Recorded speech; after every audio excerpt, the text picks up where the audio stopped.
Welcome to the official AFL Fantasy Podcast with the Traders. G'day with the Traders. Thanks to Sportsbet, I'm Royo, Coach Destroy. I'm here with Warnie. Coach of the Wantos. And Calvin. Coach of Calvinator. Today, we are having a look at, oh man, they were unlucky. They were. The Grand mighty, final. yeah, Brisbane Lions. They had it there for a second. They did. Man, oh man, they'll be looking to bounce back hard this year. They will be. Bit of fantasy relevance there, Dog? A little bit going on. Oh, it's doesn't an sound too interesting one. confident. I think when we get to these top teams, Yes. it sort of dies off a little bit. But there are plenty of names to talk about and plenty of names to discuss. So, like last year for fantasy, they were basically a mid-range team. Like they were 12th for points for, so they weren't even like really high up there. And then middle of the road for points against. So therefore, you know, they weren't like a team that was either easy or hard to play against. So they're just basically they're just there. Careful. Getting into scale areas here, Dog. They're just white colours, are they, Calvin? Yeah, they are, mate. All right, so let's look at it. Last year we had a couple of absolute great fantasy players for us in Will Ashcroft. So he increased $424,000 and, yeah, ACL. So he'll be out until mid-year, which is interesting for, like, keeper leagues because we know he's going to be a star. Like, he was very good in that season, like averaging 83. That's a pretty good debut season. Like, he was so when you good. think about if we didn't have Sheasel there, he was the man. Like he was. and we would have all been Certainly was. pretty stoked and would have been, up and about with what he did in that very season. good player. But he'll be someone there, obviously, for your future for keeper league. So it might be a good pick if you're starting up a keeper league, you might get him more of a value pick than You will. what you would. But even if someone decided to dump him in your league this year, which Especially would be if you're in the rebuilding phase. Darcy Wilmot was the other one. 356k he made. Like he was almost a little bit underrated that we had this Yeah. 200k. He was handy. dude that did He was that. good for us. So let's get into the main players. We'll start with Josh Dunkley, who averaged 104.4, which was down from the 108.7, and it was frustrating. Frustrating. It just wasn't the right thing to do, and it's a lot of the things for us in fantasy. We don't like paying top dollar for a player. No. He had that forward status, but we're all talked ourselves into he's going up there. He's actually going to be a midfielder all the time, which he was. He was. So 80% of their CBAs, like one of the top ones in the league. 115, I thought. And he just didn't do it. So does he do that in the second year up there? I don't think so after what I saw. He had some stinkers. He did. He came, like his end 61. of season. His end of season was pretty average. So some things on that, like he was basically, where was he? He only had one score over 100 in his last 7 games. Yeah, he was doing jobs as well. Yes. Like, one thing, I remember there was an interview where Lachie Neale praised him up for basically taking out his man Sacrificing his and game, Lockie's man so Lachie could get the ball. See, we don't want that. Don't want So that. that's a very interesting one. I'm a little bit bullish on him because I feel like a second year in the system, but it's just, He's one without forward status. There's nothing to hide behind. You just go nowhere near it. Get that one. He's only done that 110 once in his career before. That Doesn't feel like that, does it? I find it hard believing he's going to be worse. He has to improve on the 104. Yes. But by how much? About 106. So he was like number 2 banana that's getting 80% CBAs. Number 1 banana, Lachie Neale, 87%. So he actually the most CBAs percentage out of any player in the comp, equal with Marshall. The next best midfielder was Tom Green, who had 84, which is obviously still pretty bloody high. lot. But, so he's someone. But he dropped. Like, he was down at a 97 average after the 107 the year before. Now, traditionally, a Brownlow medalist will drop their average again. Can he do that from 97? No. You can't win a Brownlow after dropping your fantasy By average 10 points. No. You Significant. can't by a lot, too. Do the umpires not look at their fantasy scores? They used to. Well, that's unbelievable. Where is he? I think that's where he is now. Is he? Yeah. I'm happy to call him 100 or so. Yeah. I wouldn't be surprised if he's better than that. But, yeah, it's just a hard one to buy into or to sell, whatever you do. Even when you're doing your draft rankings. Like, I just don't have I'm not putting much on him. the faith. I won't put much on that 97 No. when I'm ranking him for for draft. He plays. Yeah. Yeah, And his that's it. role is, God, Well, you can't ask get any for better any than more. that. No. Which is always that CBA argument that some people have. They don't mean anything. Like, well, that's what gets him to that, but it doesn't get him that extra He gets bump. first access to the ball more than anyone. Like, it's a joke. All right, just the last midfielder I'd talk about here was Hugh McCluggage. Interesting. So at 806k, now he had 42% of the CBAs, which is probably more than what I thought, but he did get an increase there when Ashcroft was out. Yep. So, and that also saw an increase in his average. So 97.3 he averaged when Ashcroft was out, and he's at an 89.3 average. So, there's 8 points on top of that, just from that role change where he was getting that bit more. Wasn't significant more midfield time, but it was some. Yeah, so that helped. He started the year real bad too. It was, well, memory. It was 80 stinky. he averaged playing as that wing and half forward. So, and that's... He shouldn't is have that been what he is? unfamiliar Like, with that role, no. though. That's what was so weird about it. Like, they're three big dogs. They just weren't getting their hands on it like they used to. Yep. And the thing is, they went well. They made a grand final. So things might not change a lot. That's my fear. I think he has to go back in there while we're waiting for Ashcroft. Ashcroft, yeah. Okay. He went But at there's some 100 of these after other his kids, bye. and we'll talk about some of them later, but there'll okay. be some players that go in there. Turn that around then. So he could be 100 if he's got that role. That's what he is, though. Like that, and he is a 100 guy. Yep. That's the kind of player he is. So, Well, he was 103 the year before. yeah, And now it was 89 because of that little role change. So there's a bit of value there. there is. Yes. I tell you what, though, as a previous owner, I know. buyer beware. Yeah. Because that role changes again. He's scoring back to 60s and 70s. Yeah. And Let's it stay can away happen. It can happen at the drop of a hat. Oh, mate, sick dog as well. That's one thing. Sick dog gave him concussion. Wasn't his so. fault. Sick dog. Wasn't the dog's fault. All right, let's get into the biggest name, I Put a guess, bark in collar. fantasy this year for the Lions, and that is Keidean Coleman. Now, he's at $628,000. Now, we'll go back to the grand final. Remember Cow sitting there watching? Oh, no, you weren't there with us. I wasn't invited. Oh, well, Don't keep rubbing it in. He had 63 points at quarter time. 13 disposals, 7 marks. He was everywhere. He was on He fire. had one hand on the Norm Smith medal. He did. He was looking good. Then he turned up at halftime, so he was on fire. 127 he ended up with the game. So a bit of a quieter second half, a lot quieter second half. However, massive numbers, and that's not what we're going to expect moving forward, but the ball will probably be in his hand more than what it was as compared to the whole season. So, like, he even had a 106 in the prelim, and his last 4 home and away games. So if you did jump on him for the finals, the fantasy finals, that is, 93.5. So pretty solid. When Rich, our mate Roy, went stop out, it. That's the sort of thing we're not doing this year. No, but you get stuck in a hole. Well, we won't talk about that. 89 he averaged when Rich was out. Yep. So after he'd retired. And I know Rich didn't play a heap of games, but there it is. Some of the things to look at, like he's priced at 70. What does he change from that 70? I think he can push 90. Yeah. I think like 88. I'm at 85 to 90. Yeah. I think he ticks over 90. What I saw in that grand final was ridiculous. They are going to want the ball in his hands every opportunity because the way he disposes of the ball, they'd be silly not to give it to him. I think it's his time to shine. So I'm 90 plus. You've got him over 20 point under. Yeah. Wow. But then, and we haven't even flagged this yet, they've got the round 2 bye. Exactly. Which is the hard thing about this. But just before I finish up on Kitty with that, so McKenna was the kicking king for them. So he was the one doing that. That was 94 he had. Coleman had 41.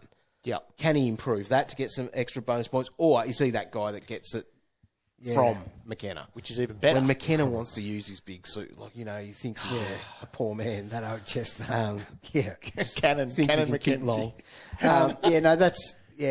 So maybe that isn't his thing. Be interesting to see who took the kick-outs in the grand final that day where he was So he's on fire. Yeah, so he's going to be interesting in the sense of round 0 playing, so opening round, a score that he needs to have against Carlton early on to be able to pick him for round 1 and know that he's got the bye coming up. So if you're bullish on him being 90 plus, Roy, you almost need to start with him as long as he's starting with a 90 plus score. Yeah. See, this is the funny thing. It would depend on the faith I have in the other players to make up that 18 or 19. Yeah. All right, so the question on afl.com.au, when you read my epic article, is Keidean Coleman, defender, 628k, a lock for your fantasy classic team? A, yep, he's going to be around the top 10 defenders. B, maybe I'm considering it. Or C, nope, there are better options. There's the only thing, see, in a normal year, there's not many better options. Agree. You launch into that. That is an absolute bargain. This round 2 buy, that is the spanner in the works that has this guy having any question marks over him. So I look at him and I look at Zach Williams. Zach is that bit cheaper where wouldn't worry about it because you're covering him with some rookie who'll probably average the same or score the same as Zach would anyway. With this, you are paying that little bit more, even though he's still an absolute bargain. And at this price, you're probably paying for it to be that 90 and to be that top 10 defender. Yeah. So I think I'm feeling like unless he comes out and does a big 100 in round 0, like 110, I don't think he's going to be too expensive just to get him, have him as still an underpriced option in round 3. Okay. What do you think? Yeah, I'm not sure. Okay, Williams or Coleman? Williams, because he's a lot cheaper. You can hide behind that. Agree. All right, let's go through a couple more players. Zac Bailey's probably that mid-price player, if you want to call him that. He's got the mid-forward status, and we all know what we're doing with forwards, or we don't know what we're doing with forwards. More draft relevant here, I think, and like predicting his little breakout he's done. Basically a low 70s for 3 years. Is that what he's at? Yes, and every year I pick him in draft waiting for something special to happen. It just never happens. He doesn't give us nothing to get excited about. He has a couple of big games with flashy goals and he looks $1 million. Yeah. But he's always a 70 guy. Yeah. Like he frustrates 23% of the CBAs, had a few more after the bye, but there's not a massive correlation with what he does with that. So, I don't know. The question I wrote down in my notes here, is this all he is? Like, basically, he's F31 in draft. Is he better than that? Like, is he a better draft option because you feel like you do know what you're going to get from him? Yes. I think his role He plays every game. Yeah, and he's a gun. Like, I love him. Very exciting in that. But I have also owned him, and that's where he's frustrating. I think in his current role in this team, like he's a star and he's averaging 70. And they'll keep him playing that this star role and averaging 70. Yeah. Doing these draft rankings too. So F20 to 50, there's 10 points between them. So that's 30 players, which then he's ranked as 31st based on last year's averages of the forwards available. It's interesting. Like, just 10 points you know what between you're them. getting. You know, it's exactly that. Yeah. But come draft day, I'm looking here. Tex Walker averaged 80 last year.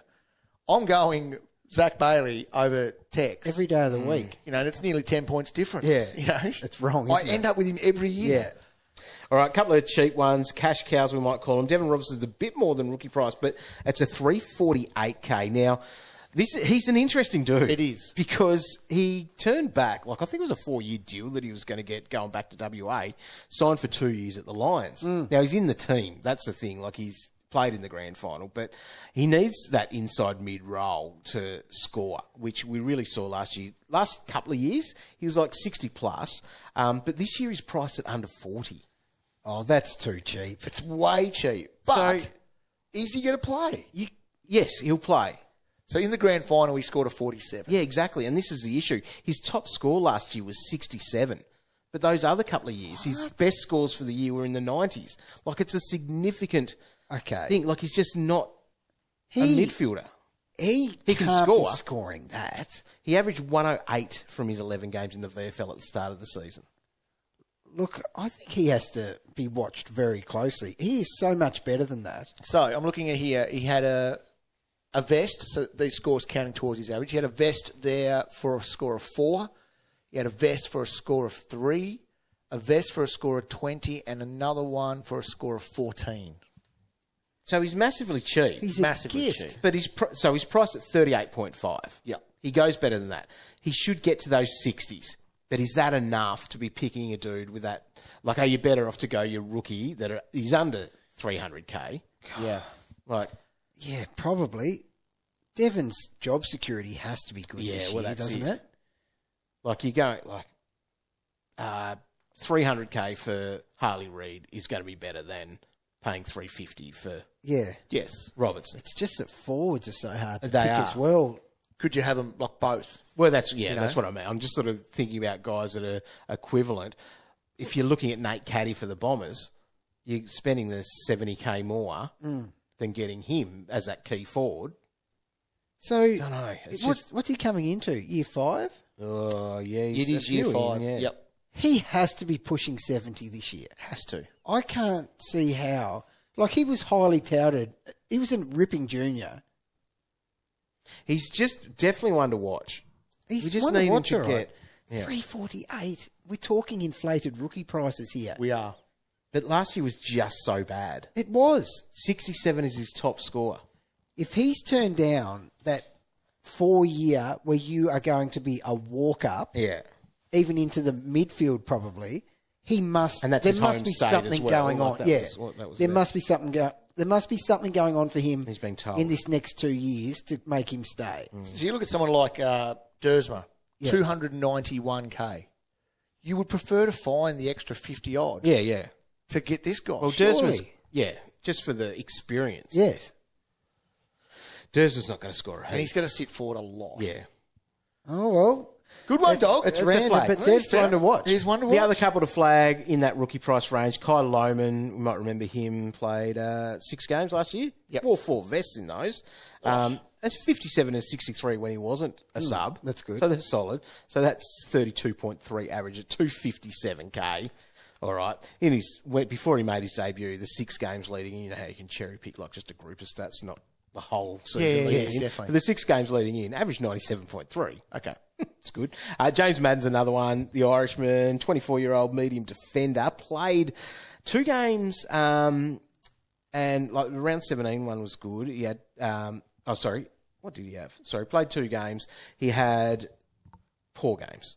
28 from 84% time on ground, not good, and 8 as a sub. So nothing to read into. That's why he's so cheap. 2022, he had a 55 and a sub score of 13. He averaged 75 in the VFL.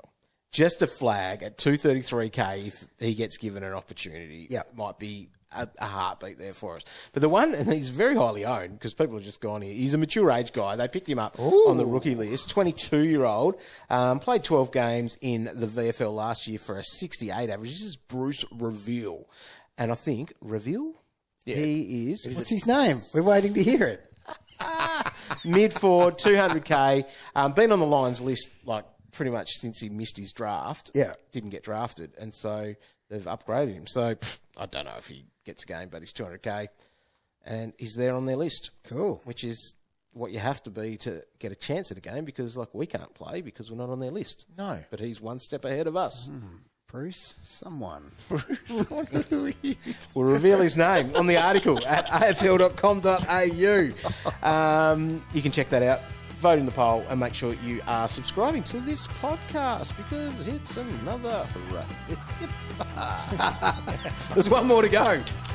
We'll see you You've for been that one. listening to the official AFL Fantasy podcast. For more expert advice from the traders, head to afl.com.au/fantasy.